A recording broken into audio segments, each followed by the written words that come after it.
नाही नाही, मी आता विद्यार्थ्यांना तेच सांगत होतो की नेहमी टेन्शन न घेता काम करायचं. कुठचंही हाय प्रेशर गेम जसं काल आपण बघितला, तो हाय प्रेशर न बघता आपण एरवी जसं काम करतो तसं करत राहायचं. मला वाटतं हे महत्त्वाचं होतं. ते मी थोडं जे काही माझ्या जीवनात थोडं थोडं शिकत असतो ते मी त्या विद्यार्थ्यांना सांगितलं. काल देवेंद्र फडणवीस म्हणाले की जसा भारताने मॅच जिंकल्या तसा विधानसभेत आम्ही मॅच जिंकू. नाही, काही काही लोक प्रत्येक गोष्टीत राजकारण आणत असतात. मला वाटतं हा बालिशपणा आहे. काल भारत देश हा जिंकलेला आहे, इंडिया जिंकलेला आहे. आपण सगळे 100 कोटी लोक हे जिंकलेलं आहे.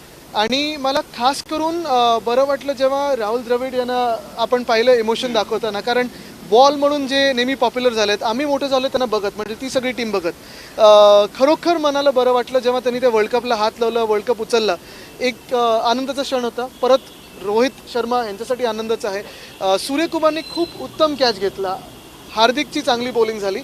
आणि मला वाटतं विराटने देखील काल रिटायरमेंट अनाऊन्स केली T20मधून, पण त्यांचं जे कॉन्ट्रीब्युशन आहे ते फार मोठं आहे.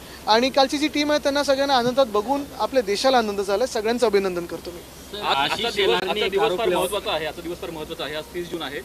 2 वर्षापूर्वी महाविकास आघाडी सरकार पडून महायुती सरकार आलं, त्याला 2 वर्ष पूर्ण झालेली आहेत. कसं पाहता आजच्या दिवसाकडे? नाही, आज जागतिक खोके दिन आहे.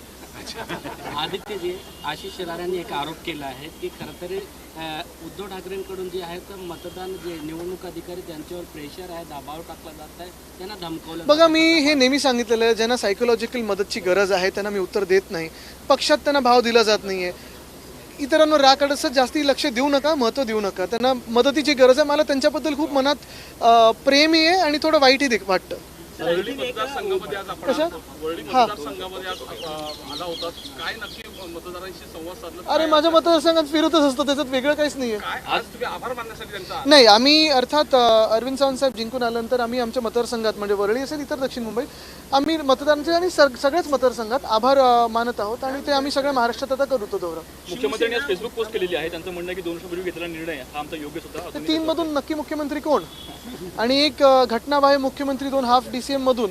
मला वाटतं आज जागतिक खोके आणि धोके दिन हा जो साजरा होत आहे, निर्लज्जपणाने साजरा होत आहे. जे निर्लज्ज असतील ते साजरा करतील.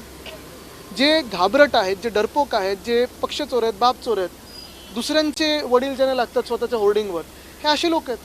ह्यांना काय बोलायचं? शिवसेना उद्धव बाळासाहेब ठाकरे या पक्षाने मतदार यादीत घोळ केला आहे. एका मतदारसंघात जवळपास 40,000 नेहमींची नावं जी आहेत ती गायब असल्याचा आरोप जो आहे तो आशिष शेलार यांचा. बघा, ज्यांना मी सतत सांगतो की ज्यांना खरोखर सायकोलॉजिकल हेल्पची गरज आहे, मदतीची गरज आहे, काउन्सिलिंगची गरज आहे, त्यांना मी उत्तर देत नाही. कारण अशा लोकांवर बोलणं मला वाटतं चुकीचं आहे. काल अमेरिकेत मनसेचे राज ठाकरे यांनी पुन्हा एकदा मतदारांना आवाहन केलं की माझ्या हाती सत्ता द्या. वेगळं काहीतरी तुम्हाला नक्की पाहायला मिळेल.